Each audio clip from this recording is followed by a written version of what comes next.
안녕하십니까. 캄보디아 프롬펜입니다. 지난주 21편 캄보디아 역사편을 먼저 보시고 오늘 캄보디아 군사력 편을 보신다면 이해가 훨씬 수월할 것으로 생각됩니다. 2022년 현재 미국의 글로벌 파이어 파워 보고에 따르면 캄보디아는 세계 100번째 군사력을 보유하고 있으며 주변국 베트남은 세계 28위, 태국은 29위, 북한은 30위입니다.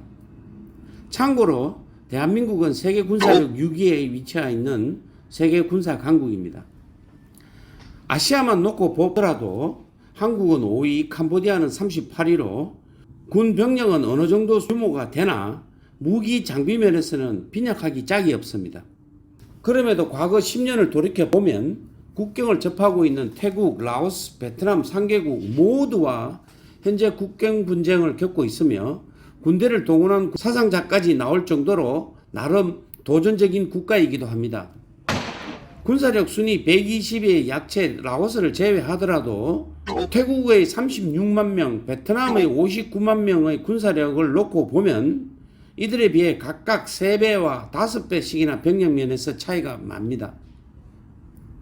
그리고 역사적으로도 이들과 싸워 한 번도 이겨본 적도 없습니다만 국경 분쟁만 발생하면 늘 전쟁도 불사하겠다고 합니다. 정규군 12만 명에 예비군 20만 명으로 총 가용 병력 수는 32만 군의 병력을 보유하고 있으며 징집제가 아닌 모병제로 남녀 모두 제한 없이 군에 지원할 수가 있습니다. 대부분은 시골의 가난한 집안 출신 또는 학교 성적 미달로 대입응시 자격이 없는 젊은이들로 채워집니다만 18세부터 최대 60세까지 복무가 가능하고 사병급료는 수당 포함해 평균 300불로 우리나라 돈 36만원 선 정도이며 일반 공장 근로자들보다 다소 높은 편입니다. 정규군이라고 하더라도 군대에 적만 두고 출퇴근하는 군인이 많은데 심한 경우 한 달에 한두 번 출근하는 장교 및 사병들도 있습니다. 대한민국의 경우 육, 해, 공군이 뚜렷하게 구분되어 있고 각자의 맡은 역할이 분명하지만 이 나라는 육군이 주축이며 해군과 공군은 병력 면에서도 장비 면에서도 거의 존재감이 없고 육군을 보좌하는 각각의 한계 여단급 정도로 이해하시면 될 것입니다. 그럼에도 이 나라의 장성수는 한때 2,700명에 이르렀으며 지금은 2,200명 선으로 개나 소나 다 장군들입니다. 참고로 대한민국은 정규군 55만 명의 군 장성수가 700명 정도이며 이것조차도 미국의 현재 장성수가 700명인 것을 감안한다면 한국도 많다고 할 수 있겠습니다.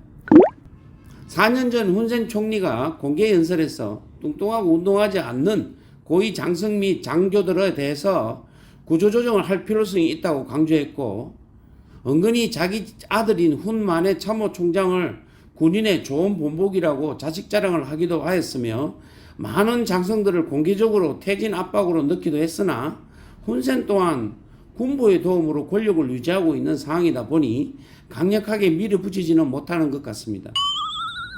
이 나라의 국방 예산은 약 미화 6억 불로 전체 GDP의 약 2.3%를 차지하며 대부분 군 급료 지불에 사용하고 있습니다. 군대는 육군, 해군, 공군, 특수전대, 헌병대 그리고 마지막으로 훈센 사설 경호대로 나뉘어 볼 수 있습니다. 캄보디아 육군은 8만 5천 명 수준으로 캄보디아 군의 주축으로 캄보디아를 5구역으로 나누어 국토 방위를 5개 군단이 지키고 있으며 한국의 4단급 규모라고 보시면 되며 프롬펜 수도는 다음에 얘기할 특수전 사령부가 담당하고 있습니다. 과거 공산권 소련과 중국의 영향을 많이 받은 탓에 대부분 무기 체계가 이 나라들 것인데 7, 80년대 내전 때 사용하던 낙후된 장비가 운영되고 있으며 주축인 기갑전력의 경전차 합쳐 700대가 넘지 않습니다만 주력 전차인 소련제 T-54, 55들로 약 40% 이상은 불능 상태로 사용할 수가 없습니다. 2000년도부터 중국의 적극적인 지원하에 지상군의 현대화 기계 사단을 위해 많은 군 장비들을 들여와 빠른 속도로 탱크, 장갑차, 자주포, 운용차 등이 중국산으로 바뀌어 가고 있습니다. 일부 육군 장병들은 현재 UN 평화유지군의 일원으로 아프리카, 수단 등 국가들에 파병되어 국제 평화 유지의 일익을 담당하고 있기도 합니다. 캄보디아 해군의 규모는 약 3,500명 정도 수준이며 구축함, 호위함, 잠수함 등의 전함은 한 대도 없으며 과거 미국과 지금의 중국이 유무상으로 공여받은 한국의 참수리급 초계정 약 22척이 전부입니다. 시아누크빌 인근에 해군 본부를 두고 있으며 이제 미국 원조를 밀어내고 현재는 중국과 함께 새로운 군사 동맹국으로서 군사 항구를 개발 중에 있습니다.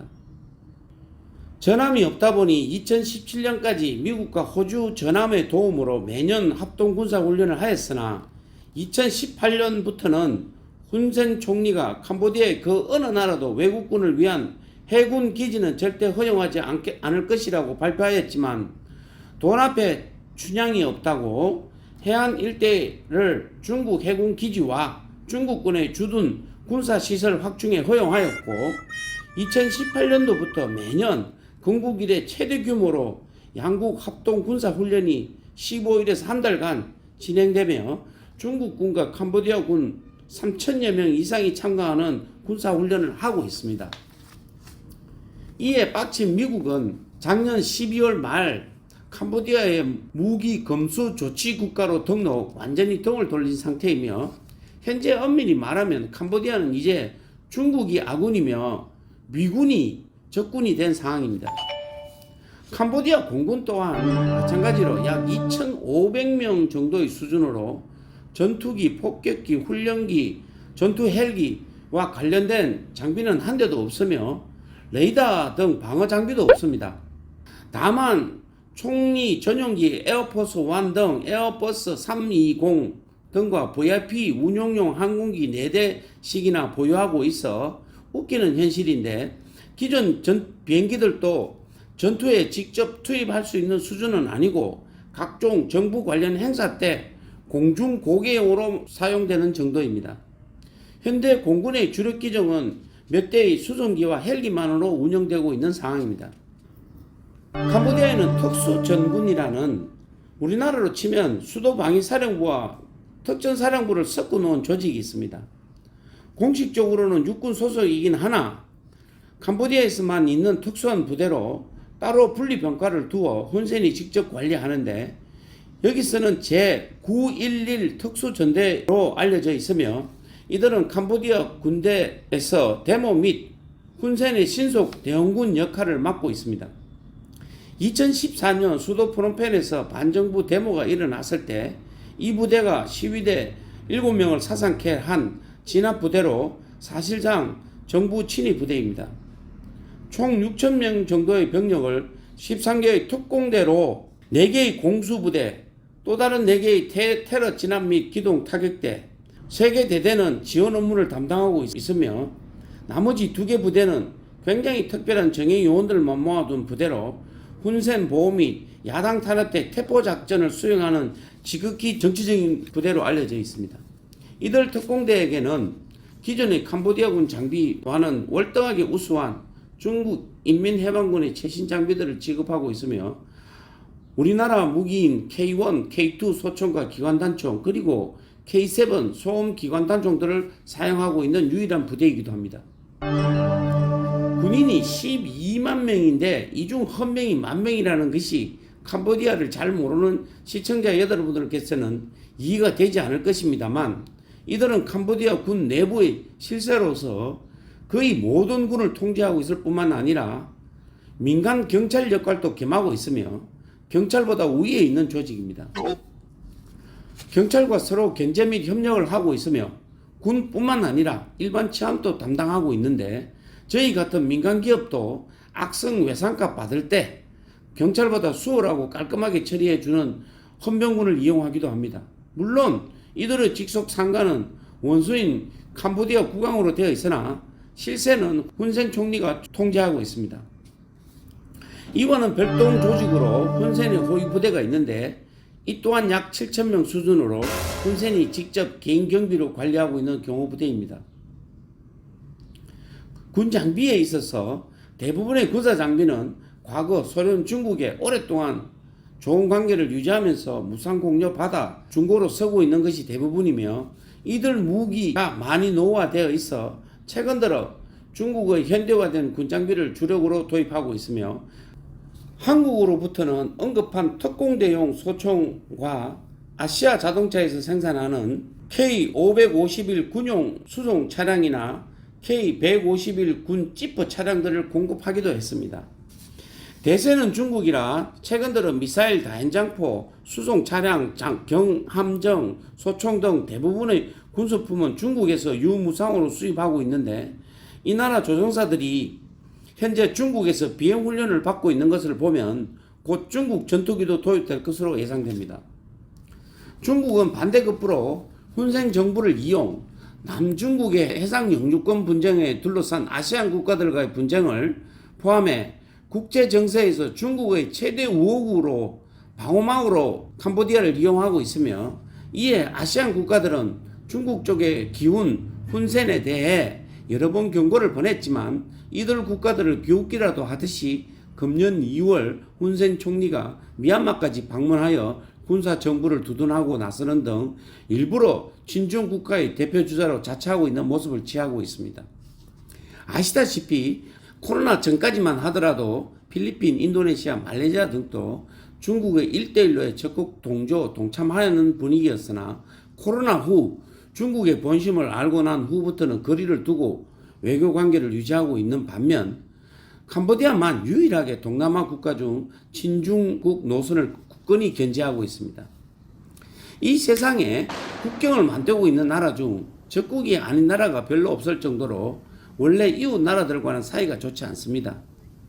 대부분의 문제의 원인은 영토 분쟁인데 캄보디아도 이들과 마찬가지로 국경을 접한 3개국과 모두 같은 분쟁으로 사이가 좋지 못할 뿐만 아니라 국경 충돌로 국경 전투와 긴장으로 이어오고 있습니다. 태국 분쟁의 경우 1953년 프랑스가 철수하며 캄보디아가 독립되자마자 캄보디아 북쪽 평원에 조그만 프레이아 비어라는 사원을 점령하여 두 나라가 영토를 둔 싸움이 시작되었는데 이는 1907년 프랑스 식민지 때 프랑스가 그어놓은 잘못된 지도에서 출발하였습니다. 양국은 총질을 하다 마침내 국제사법재판소까지 가게 되었고 1962년에 가서 국제사법재판소는 캄보디아의 손을 들어주었습니다만 이 사원이 담장이 없다 보니 이때도 국제사법재판소는 양국 간의 정확한 경계를 그어주지 않아 도대체 어디까지가 캄보디아 사원 소유이고 어느 지역이 태국 땅 경계인지 매번 이 사원을 두고 싸움질을 하게 됩니다.